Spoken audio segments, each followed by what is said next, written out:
Hello everyone, Bob Vintage Lambo back on the lathe. What I'm going to be doing is I'm going to be making new linkage for the carburetors, and essentially we're going to be going left and right threaded little ball joints. So what we'll be doing is we're going to make a center nut for the shaft so that when we do our fine tuning we actually have something to hold on to, especially when things get hot. So that's what I'm making here right now. I'll explain further as things start getting more of a visual.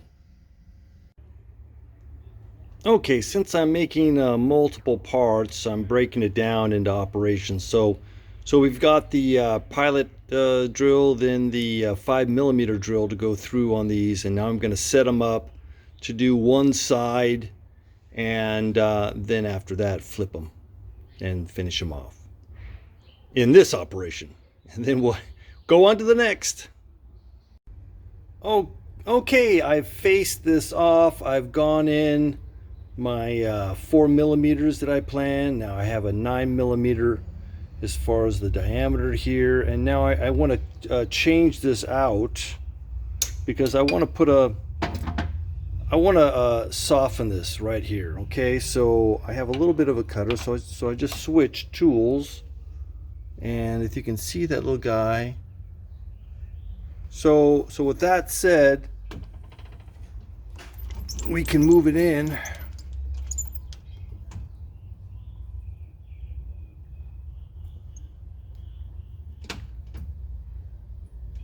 Okay, I don't want to touch my 9mm diameter at all, and I just want to touch that just to soften it up a little bit.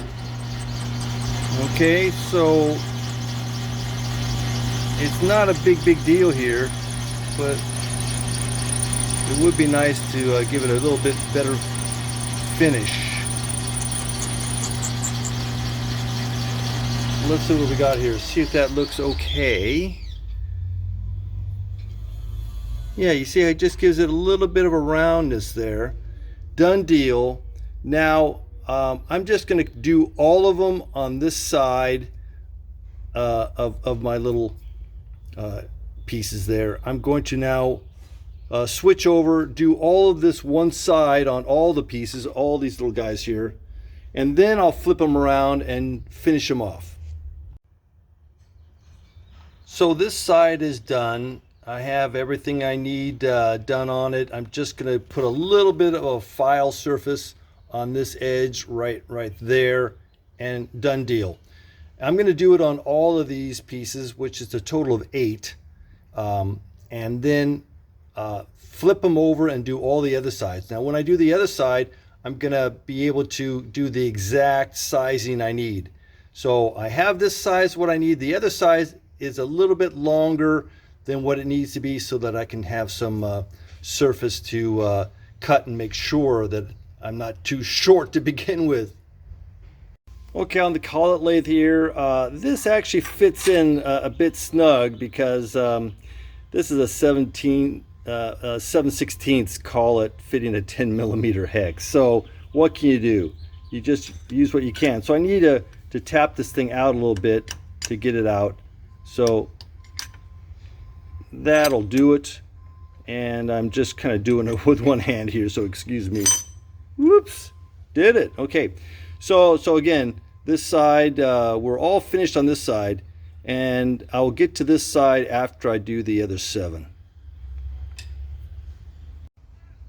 The previous video we're talking about hammer size, and this is the size hammer that I use to insert things into the collet. If I have to have something to push in, I don't go crazy on hammers.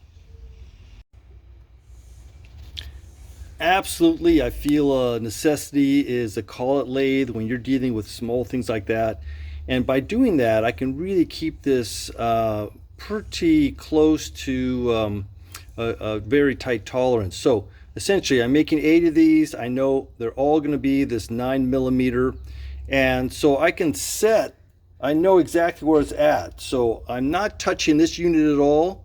I am just this is firmly set. I will go ahead and I can change the tool out to the other tool, but I'm not changing this angle. This baby's staying at 90, and so when I'm doing all this stuff, it makes it a lot easier, and you don't have to fiddle around as much.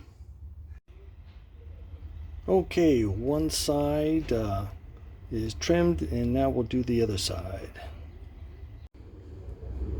Okay, I have them flipped now. I have the long ones in here right now, so I know how long I'm going to have the hex, and then I know how long it's going to be here.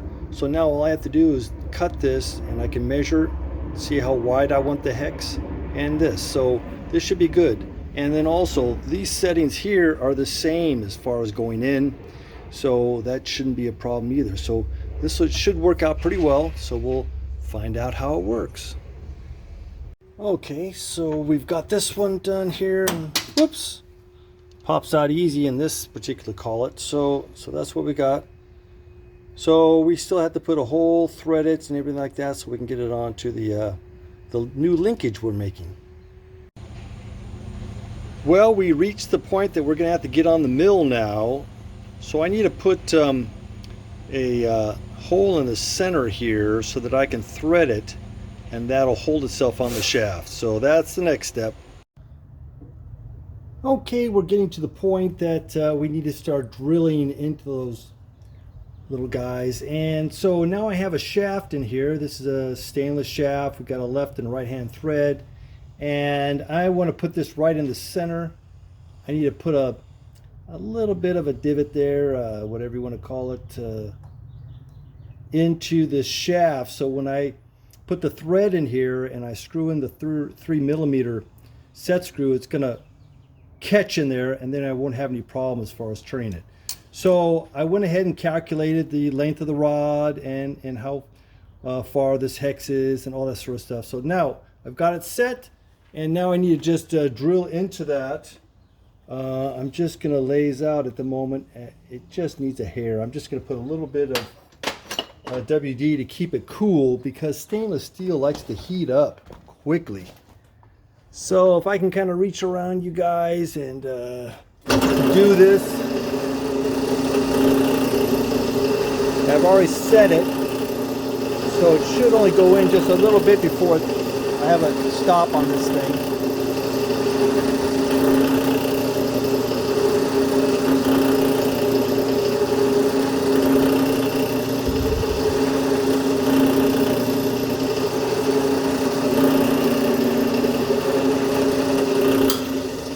Okay, hopefully I did a good enough job here, and we'll pull it out, and you see I've just went and touched it in there.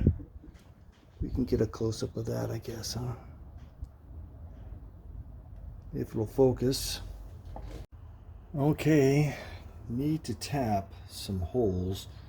M3, and I'm using some magic tap on this fluid. A little bit of cutting fluid. This tap,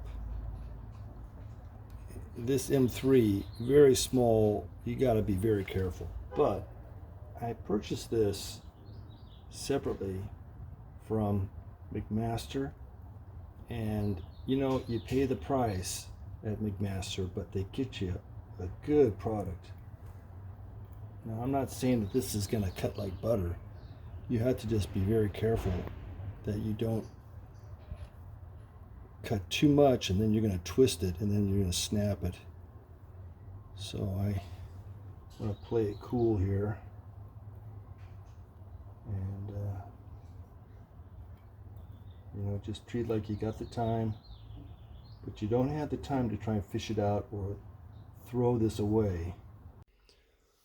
Okay, so here we have a new joints, new rod shafts, everything new on this. And in fact, the factory was right hand thread both sides. So the only way that you can adjust this for length is you have to go one full turn. That's it. So now with this, you can just turn this shaft like this, and it's just going to go up a minute amount, and then you can adjust it much more on fine tuning. The whole object is that we want to have 6 carburetors act like one carburetor. We want everything to be in unison. So that's this step. All the bearings in the carburetors are all being changed out. Everything is being renewed, and like we were doing with the main shafts, we changed all of those steel shouldered bushings to bronze bushings.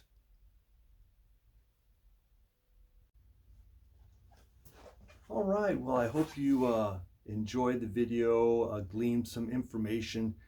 Please ask me any questions you like on the history of Lamborghini. I'm quite interested in the start of Lamborghini and the early goings of Lamborghini. I have no idea about new Lamborghinis, so don't even ask me about that sort of stuff. I am stuck in the 60s and 70s, so that's where you'll find me. So anyway, if you like this video, please like and subscribe, and I'll see you on the next video. Bye now.